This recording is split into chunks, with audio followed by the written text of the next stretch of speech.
Let me start off by asking you a basic question.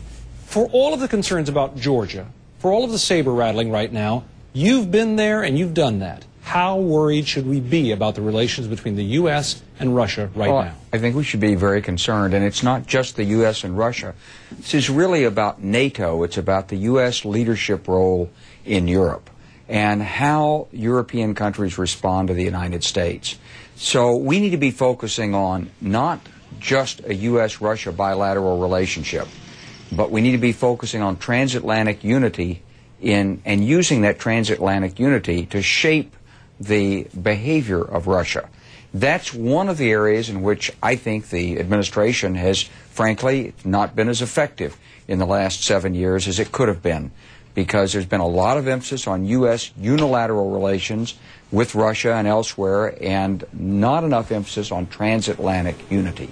Even if we consider that, though, what do we make of moves like this talk about the missile shield in Poland? Certainly the Russians say that is a direct slap at them over this problem in Georgia. Is it, to your read, and is it a smart move? Well, no, it's not a direct slap at them, and it's something that's been on the books for a long, long time. We've talked about this for a decade, and they've been consulted on it. They've met with it. They know what the capabilities of this system are.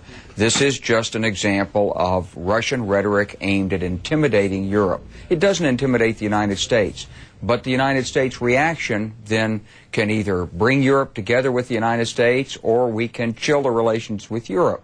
So we want to be careful. This is not something that the Russians have a right to respond on, and their response is unjustified. But on the other hand, we want to make sure our European allies all see it our way. How do you read Putin's intentions right now when you look at Georgia and you look at his response to the rest of the Western world over issues like Iraq and Iran and oil supplies and everything? Putin believes in reestablishing Russia's power. He wants Russia to be an important factor in every issue in the world. He'd like to regain the empire that Russia lost with the breakup of the Soviet Union. He'd love to see the reintegration of Ukraine.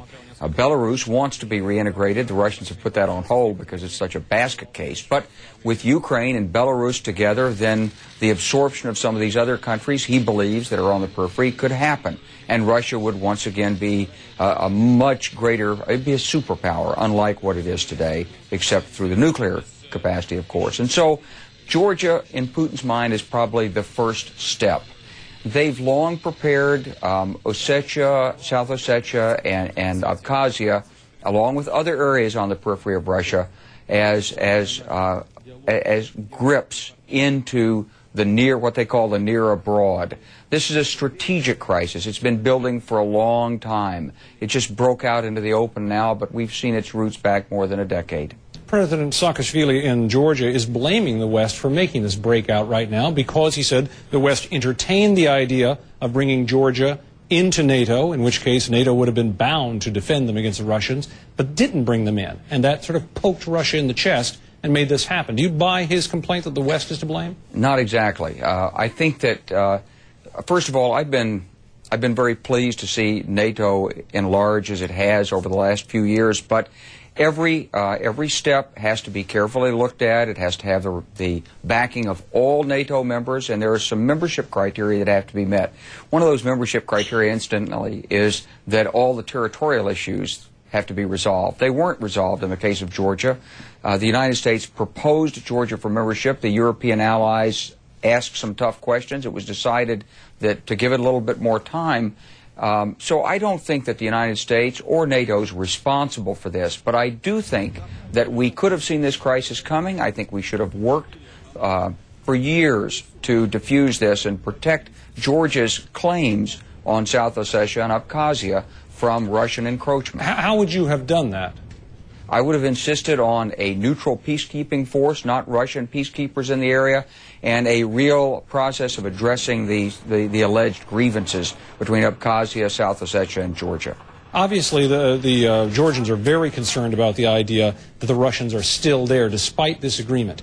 If the Russians will not leave and will not leave quickly, what should be done?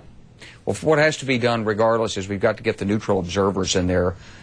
France first proposed this in the ceasefire agreement. I think it's absolutely essential. Barack Obama has called for it. We've got to have people on the ground with all due respect to CNN and BBC, we've got to have real observers in there who can tell us where the Russian forces are, what they're doing, and help us serve as the link to go right back to Moscow and say, Mr. President or Prime Minister, you said the forces were pulling out, but they've just moved to this village and that village. Get it stopped. And you've got to have that kind of instant communication from the bottom to the top. That can't be done only through the news media. You've got to have observers in there. And then we've got to use our leverage, economic leverage, political leverage, legal leverage. Russia's done one heck of a lot of financial damage to Georgia. I think they should be held accountable. Take them to court. I mean, this is a world that has law. And we don't know what the economic consequences of this are, but they're profound. And I think Russia needs to leave the Georgian military equipment and bases, some of which were paid by the United States. Leave them alone. They're no threat to Russia. Pull out, and pull out now. Are we anywhere near talking about a military option in that country, or is that something way off in the future? I don't think we're talking about a military option there. I'm glad to see a humanitarian airlift in there. I think that's great.